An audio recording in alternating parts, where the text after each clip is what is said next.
Welcome to the deep dive. Today, we're getting into something pretty universal, dealing with adversity and, well, those moments where you have to start fresh. Absolutely. We've got some source material here that really digs into this idea of new beginnings. Yeah, and our mission, really, for this deep dive is to pull out the key insights from this material. Figure out how we can better navigate tough times and step into those fresh starts. Exactly. Helping make sense of it all. And to frame our chat, our word for today is adversity. Basically, a tough situation, serious difficulty, often the reason why we need a new beginning. Mm-hmm. It sets the stage. And interestingly, the source kind of kicks things off by asking you, the listener, directly, have you ever had to start over, and what did that look like? That's really the heart of what we're exploring today. Yeah, and what jumps out right away is that the source stresses starting over isn't, just wiping the slate clean. Right. Not that Yeah. simple. No, it talks about the active work involved. You have to carefully, correctly release the negative stuff from past faults while also focusing on building a stronger foundation this time. So it's not just hitting reset. It's more like careful demolition and reconstruction. Kind of, yeah. It's like editing that previous chapter thoughtfully, not just ripping it out. Okay, I like that. And the material points out a definite upside to starting over. The idea that we actually have a better blueprint because of what we've experienced. That's a key point. Past failures or difficulties aren't wasted. They teach you. So if you've faced something similar before, you're coming into this new situation with, well, with more knowledge.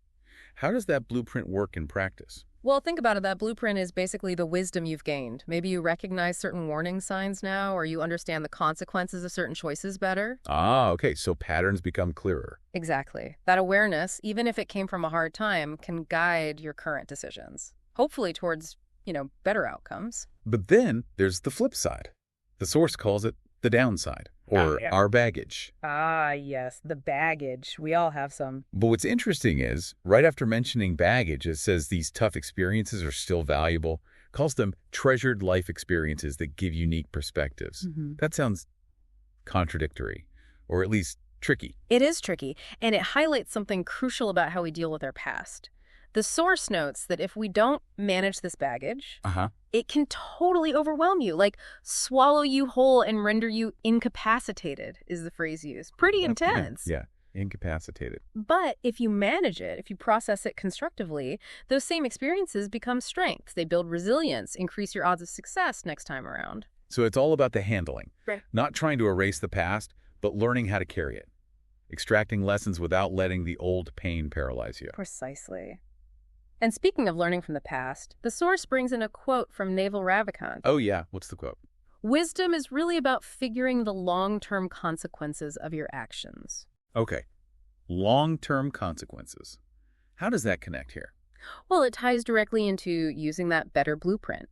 Real wisdom, when facing adversity or a new start, isn't just about the immediate fix. It's about thinking ahead. Understanding the ripple effects. Yes, informed by what you learned before. It's about making choices now, considering where they might lead you down the line based on past experiences, those faults the source mentioned earlier. It helps build that stronger foundation.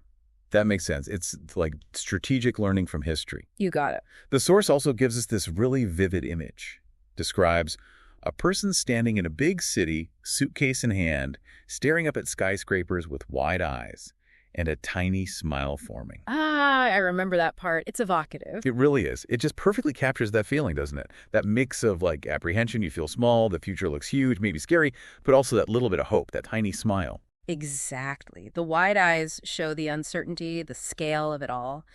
But the smile, that's the spark, right? The belief that maybe, just maybe, this new beginning could be good. It's the internal push forward. Yeah, even when things feel daunting. So I guess when we boil it down, navigating adversity and new beginnings is, well, it's a balancing act. Definitely. You have to acknowledge the tough stuff, let go of the negative charge, but still hold on to the lessons learned, the treasured life experiences. And understand that how you manage those experiences is key.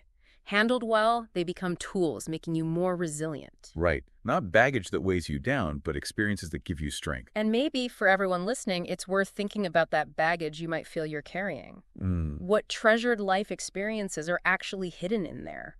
Could any of those past challenges, that adversity, actually give you a unique edge right now, or in whatever new beginning you might be facing. That's a great final thought. How can your past, even the hard parts, become your advantage? Something to really chew on.